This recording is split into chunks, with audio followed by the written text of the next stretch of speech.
और भारतीय javelin star Neeraj Chopra ने पहली बार 90 मीटर का बैरियर पार कर लिया है। दोहा डायमंड लीग 2025 में मेंस जैवलिन थ्रो स्पर्धा में 90 मीटर थ्रो कर नीरज चोपड़ा ने इतिहास रच दिया है। नीरज चोपड़ा ने ये उपलब्धि टूर्नामेंट में अपने तीसरे थ्रो में 90.23 मीटर भाला फेंककर हासिल की। इस टूर्नामेंट में नीरज चोपड़ा ने दूसरा स्थान प्राप्त किया है। भारत के athletics poster boy Neeraj Chopra Kishore Jena के साथ दोहा डायमंड लीग में भारत का प्रतिनिधित्व कर रहे हैं। नीरज ने तीसरे प्रयास में 90.23 मीटर का बेस्ट थ्रो किया।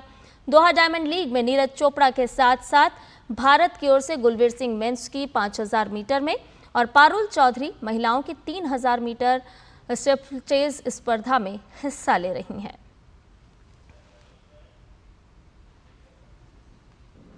वहीं प्रधानमंत्री नरेंद्र मोदी ने नीरज चोपड़ा को बधाई दी है। उन्होंने एक्स पर लिखा कि शानदार उपलब्धि।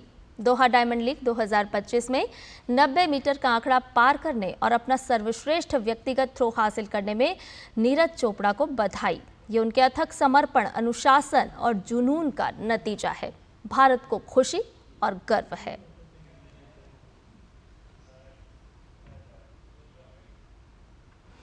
और ज्यादा जानकारी के साथ हमारे सहयोगी संवाददाता नारायण हमारे साथ जुड़ गए हैं। नारायण, सभी की निगाह टिकी थी नीरज चोपड़ा के प्रदर्शन पर और नीरज ने आखिर वो कर दिखाया जिस पर सभी को विश्वास था। प्रधानमंत्री नरेंद्र मोदी ने भी शुभकामनाएं प्रेषित की हैं।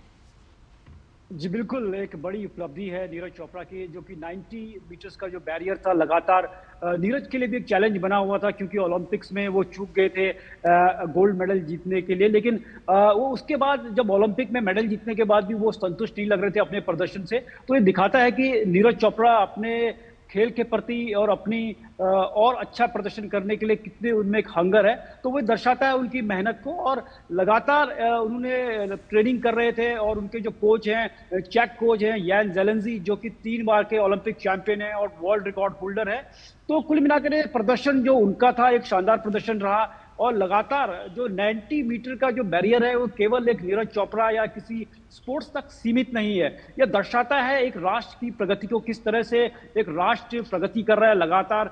जब कोई भी राष्ट्र अगर वो चाहे वो इकोनॉमिक फ्रंट पे हो, टेक्नोलॉजी के क्षेत्र में हो, डिफेंस के क्षेत्र में प्रगति करता है, तो एक डेवलपमेंट और डेवलप्ड जो लगातार आगे बढ़ रहा है वो देश, उसके एक और क्षेत्रों में जो उसका प्रदर्शन होता है वो सीधे रूप से अनुपातिक होता है, डायरेक्टली प्रोपोर्शनल होता है। तो ये दिखाता है कि भारत का स्पोर्ट्स, भारत के जो खिलाड़ी है वो कहाँ आज खड़े हैं। और ये कहीं ना कहीं जो दूसरे खिलाड़ी हैं, दूसरे खिलाड़ियों को भी एक मनोबल देगा कि किस तरह से नीरज चोपड़ा से सीखें, किस तरह से नीरज चोपड़ा लगातार अपने प्रदर्शन में सुधार करते हैं और कभी भी वो संतुष्ट नहीं होते अपने प्रदर्शन से और हमेशा एक बेहतर प्रदर्शन करने की सोच सकते हैं। नीरज चोपड़ा की बात करें तो नीरज चोपड़ा एक ओवरनाइट सक्सेस नहीं है कि अचानक नीरज चोपड़ा आए। जो हमारी अभी जो खेल नीतियां हैं भारत सरकार की, जो एक सिस्टम है, जो किस तरह की इनिशिएटिव भारत सरकार ने ले रखे, तो नीरज चोपड़ा उसके एक बाई प्रोडक्ट हैं। तो उसी प्रोडक्ट से, उसी स्कीम से, उसी जो भारत सरकार ने स्कीम्स रखी हैं, उसी का फल है कि आज नीरज चोपड़ा जैसे खिलाड़ी हमारे देश में हैं। प्रधानमंत्री नरेंद्र मोदी की बात करें तो लगातार खिलाड़ियों से संवाद करते रहते हैं, चाहे वो जब किसी भी बड़े इवेंट के लिए जाते हैं, वहां से आते हैं, जो मेडल जीते हैं तब भी उनसे संवाद करते हैं, और वो जब कभी हारते हैं तब भी वो उनके साथ रहते हैं और उनको एनकरेज करते हैं। जब राष्ट्र में एक ऐसा माहौल हो, देश में एक ऐसा माहौल हो, लगातार जो हमारे एथलीट हो उनको लगातार एक फाइनेंशियली नहीं, एक इंफ्रास्ट्रक्चर की रूप में नहीं, उनको हर तरह से इमोशनल सपोर्ट भी मिलता है, तब जाके ऐसे प्रदर्शन होते हैं। और जो 90 मीटर का उन्होंने जो थ्रो किया है, वाकई में वो 25वें जैवलिन थ्रोवर विश्व में बन चुके हैं, जो 90 मीटर के क्लब में शामिल हो चुके हैं। और ये दर्शाता है कि किस तरह से भारत लगातार हर क्षेत्र में, चाहे वो खेल का क्षेत्र हो, चाहे अन्य क्षेत्र हो, अपनी जो प्रभुत्ता है जो विश्व पे मानचित्र पे लगातार छोड़ रहा है। और कहीं ना कहीं हम मानते हैं कि आने वाले समय में लगातार नीरज चोपड़ा इससे बेहतर प्रदर्शन करेंगे, क्योंकि अब उनकी नजर सिर्फ डायमंड लीग या अन्य जो मुकाबले नहीं है, उनको लगातार जो अगला ओलंपिक है उनको उनकी नजर होगी। जो गोल्ड मेडल उन्होंने टोक्यो में जीता था, उसी गोल्ड मेडल पे उनकी नजर जो अगले ओलंपिक से उन पर उनकी नजर होगी। नारायण, देखिए डायमंड लीग में भारत का जो हीरा है वो तो चमक ही रहा है और उसकी चमक जो है वो पूरी दुनिया देख भी रही है।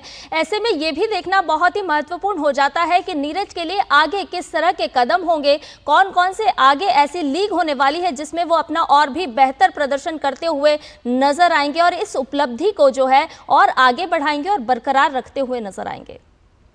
जी, नीरज चोपड़ा एक ऐसे खिलाड़ी है जिन्होंने जो भी मेडल हो, चाहे वर्ल्ड चैंपियनशिप का हो, ओलंपिक गोल्ड हो, डायमंड लीग का गोल्ड हो, उन्होंने हर गोल्ड मेडल जीता है। तो अब लगातार उनको वही है जो अपना पहले प्रदर्शन उन्होंने किया, उसकी पुनरावृत्ति करनी है, उसको दोहराना है। और मेरे ख्याल से वो पूरा फोकस उनका ओलंपिक्स जो कि एलए में होने वाले उन ओलंपिक्स पर उनकी नजर होगी, क्योंकि पिछले ओलंपिक में जो कि पेरिस में हुए थे वहां वो गोल्ड मेडल जीतने से चूक गए थे। वहां भी उन्होंने बेहतर थ्रो किए थे, लेकिन वो चाहेंगे कि वो ओलंपिक में दोबारा देश के लिए गोल्ड मेडल जीतें।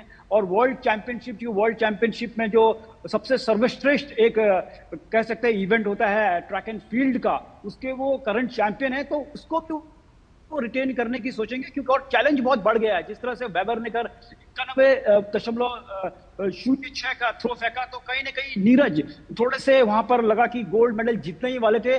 अंतिम थ्रो में वेबर ने 91 मीटर से ऊपर का थ्रो फेंक कर वो कहीं ना कहीं नीरज चोपड़ा को जो गोल्ड मेडल जीतना था उससे वो चूक गए। तो उनकी प्रदर्शन यही कोशिश होगी कि अपने प्रदर्शन को और बेहतर करें, और जो 90 मीटर का उन्होंने क्रॉस किया इसको और बेहतर करके 91, 92 और 93 तक ले जाए। नीरज चोपड़ा में बहुत क्षमता है, हम जानते हैं, और जो वो सोच लेते हैं वो करके दिखाते हैं। उन्होंने हाल फिलहाल में जब भी उन्होंने किसी भी टूर्नामेंट में जीता है, कोई चाहे डायमंड लीग हो, चाहे वर्ल्ड चैंपियनशिप हो, चाहे एशियन गेम्स हो, हर जगह उन्होंने अपनी धाक जमाई है। और कुल मिलाकर हम कह सकते हैं कि जो नीरज चोपड़ा का भाला है आने वाले समय में कई अन्य बड़े बड़े टूर्नामेंट में भी कमाल करे। बिल्कुल, भारत की तरफ से नीरज जब भाला फेंकेंगे तो पूरी दुनिया जरूर देखेगी। बहुत बहुत शुक्रिया नारायण, तमाम जानकारी हमसे साझा करने के लिए।